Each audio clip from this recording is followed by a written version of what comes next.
યાર ફરીથી નુકસાન થઈ ગયું. નુકસાન? અરે શું થયું?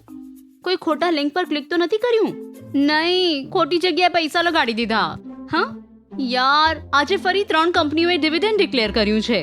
જો મેં તેમાં રોકાણ કર્યું હોત, તને ખબર છે મારો કેટલો ફાયદો થાત. ઓહ, હવે સમજી. તો ફ્યુચરમાં આવા નુકસાનથી બચવા માટે એક સ્માર્ટ સોલ્યુશન છે મારી પાસે. સાચે? તો મને જલ્દી બતાવ. તું આજે જ ICICI Prudential dividend yield equity ફંડમાં રોકાણ કરી દે. આ એક ઇક્વિટી ફંડ છે જે લાર્જ, મિડ અને સ્મોલ કેપ સેગમેન્ટમાંથી ફક્ત તે કંપનીઝમાં ઇન્વેસ્ટ કરે છે જે ડિવિડન્ડ આપે છે. ડિવિડન્ડ યીલ્ડના આ માપદંડનો ઉપયોગ ઇન્વેસ્ટમેન્ટ યુનિવર્સને ઓળખવા માટે થાય છે. આ સ્કીમ એવી કંપનીઓમાં ઇન્વેસ્ટ નથી કરતી જે ઉચ્ચ ડિવિડન્ડ આપે છે પણ જે કન્સિસ્ટન્ટ નથી.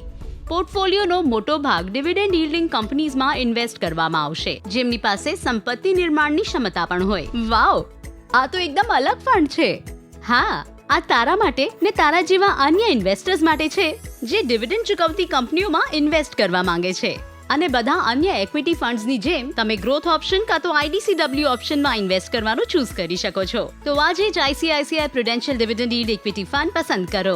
આવા વધુ કોન્ટેન્ટ માટે અમારી ચેનલને લાઇક, શેર ને સબસ્ક્રાઇબ કરવાનું ભૂલશો નહીં.